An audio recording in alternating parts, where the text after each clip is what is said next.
All right. Depending on the stream, you might be able to see my cat sitting in the background here. But either way, we are going to be getting into the show in a minute here. Today, we're talking about your biggest weakness. Abe, stop it. There you go. Cat's making noise.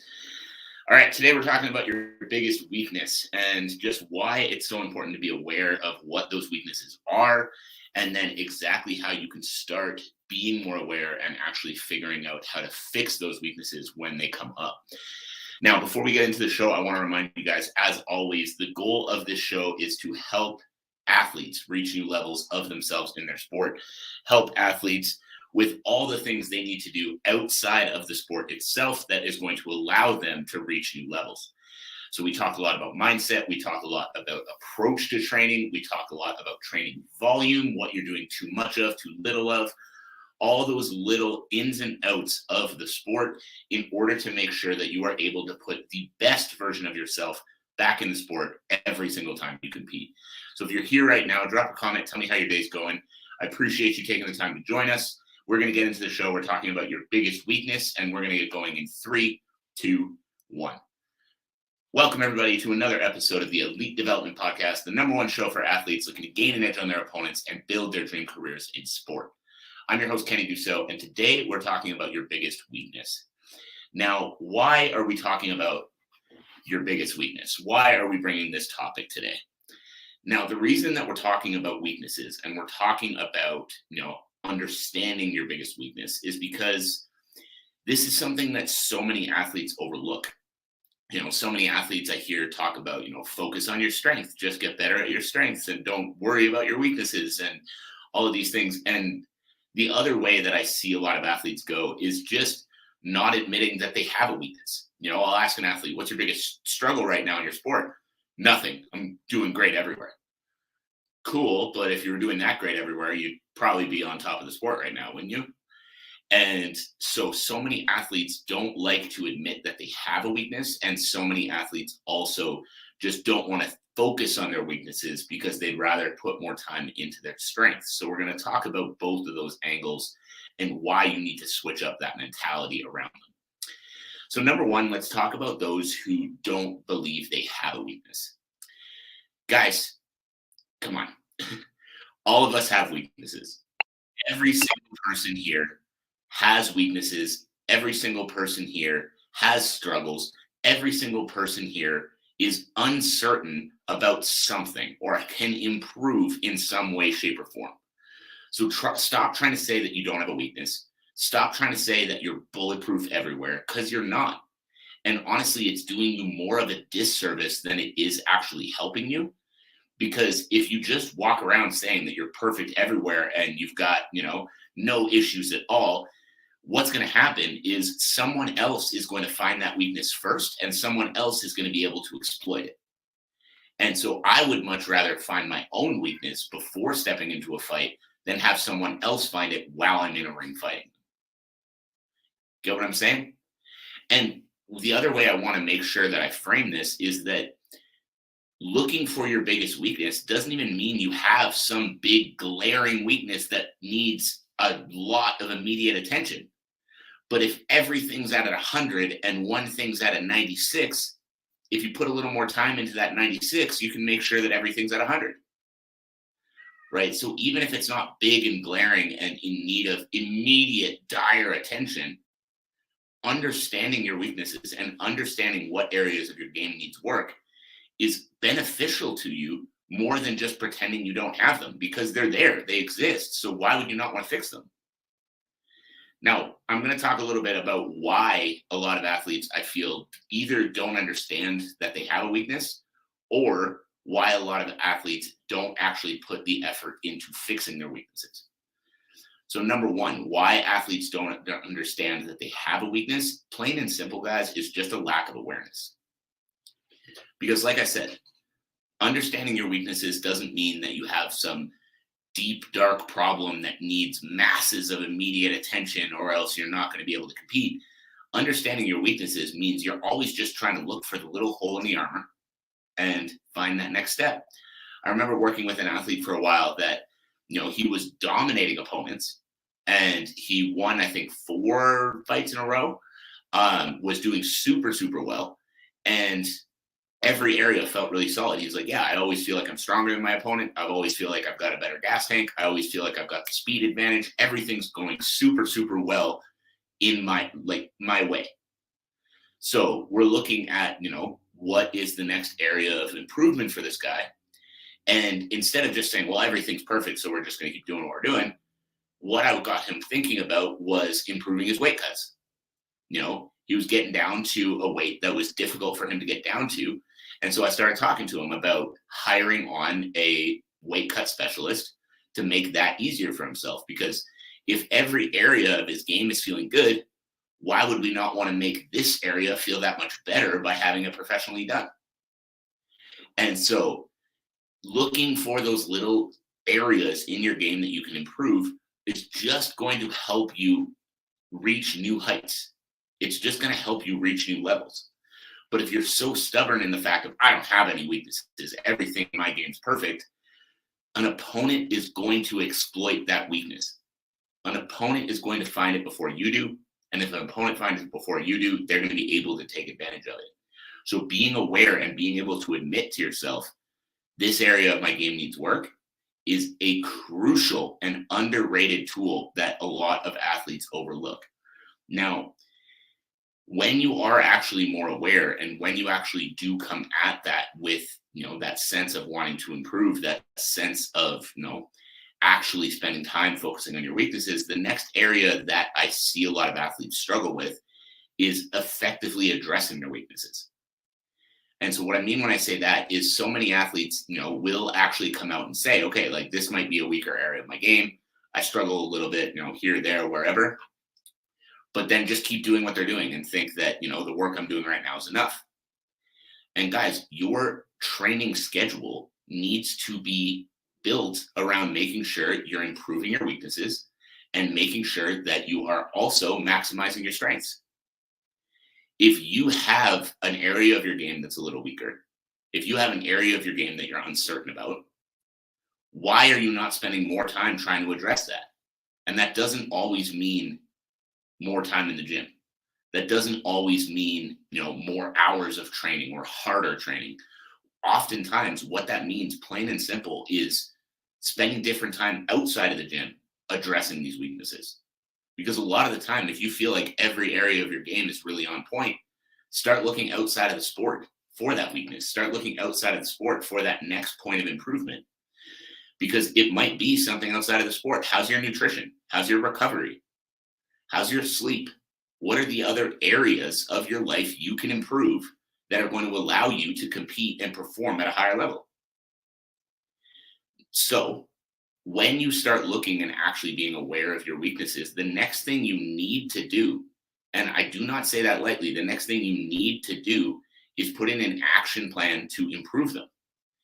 The amount of athletes that I've spoken to that, they have a certain struggle, let's say their conditioning, because that's obviously a common one I see. They're like, yeah, I've struggled with my conditioning to go 3 hard rounds basically since I started fighting. And then I say, okay, like, what are you doing to work on that? Nothing really. Like, I go to practice. I'm like, you've been struggling with this for years and you've never thought, oh, I should do something about this, or, oh, I should, make a change so that this isn't such a problem for me anymore. You need a game plan. You need to take action. So whatever that issue is, let's say it's sleep. Let's say every area of your game feels really good. Everything's progressing. You feel like you're strong in all facets of the sport itself. And you go, okay, the next thing that I need to improve on is my sleep. Now, what's the plan to actually improve it? Because it's easy to say, I don't get enough sleep, and then talk about needing more. But what are you actually doing to get more? Little routines, little simple things that you can implement into your day to fix these issues are going to make massive differences. Even right now, I'll tell you, my weakness, even as a human being at the moment, is not getting enough sleep. But now, instead of just saying I don't get enough sleep, I'm implementing things into my day to try to make sure I get more. As an example, I separate my day into 2 chunks. Most days I'm able to do this. Mondays, it's a little more difficult with the way my schedule works. But I work through the morning, and then I have a little bit of time off where I can take a little bit of sleep if I need it during the day, and then I work through the evening. So giving myself that extra 30 minutes, that extra hour, whatever it is during the day, just helps relieve the fact that I might not be getting 7 to 8 hours every night. But also another little thing is I have a nighttime alarm that goes off 9 o'clock every night. I have something that goes off on my phone to tell me it's time to wrap up whatever you're doing and go to bed. And it seems like a stupid little trick, but that was something I struggled with for years. And now it's not that I'm getting to bed immediately by 9 every night, but that reminder every night goes off and immediately I go, oh, right, yeah, I got to start wrapping up. And then I start, putting away whatever I'm working on or putting away whatever I'm doing. And I start moving towards going to bed. So if you have these little weaknesses, if you have these little areas that you're not performing or you're not, really living up to what you need, start thinking about these little tricks that can remind you or these little things you can start doing that are going to help push you in that direction. Like I said, sleep right now isn't something that I'm getting enough of. So I'm making sure that I have a set time in the middle of the day that I can get some extra sleep if I need it. And I have a nighttime alarm that goes off to make sure that I'm wrapping my day up, if I'm not already, by the time 9 o'clock rolls around. And those have just helped me not make it perfect, but definitely make it better. Now, instead of getting to bed by 11, I'm getting to bed by 9:30, 10 o'clock. And that's that extra hour and a half of sleep every night. So be aware of the weaknesses and then actually put in a plan in order to improve them. And then when it comes to, let's say it is a training related weakness, let's say you sit down right now and you say, okay, the area of my game that's weak is my wrestling. We're going to use as an example. Then why are you not going to every wrestling practice available at your gym? Why are you saying, yeah, this is my weak area, this is where I need the most work, but I'm just going to keep doing what I'm doing? It's like what you're doing is what caused it to be a weakness in the first place. So you need to change it up. You need to add in a wrestling practice, take out one of those things you enjoy more. If you think, oh, I don't have time to add anything in, cool. How many classes are you going to with the thing that you're actually stronger at? How many striking classes are you going to right now?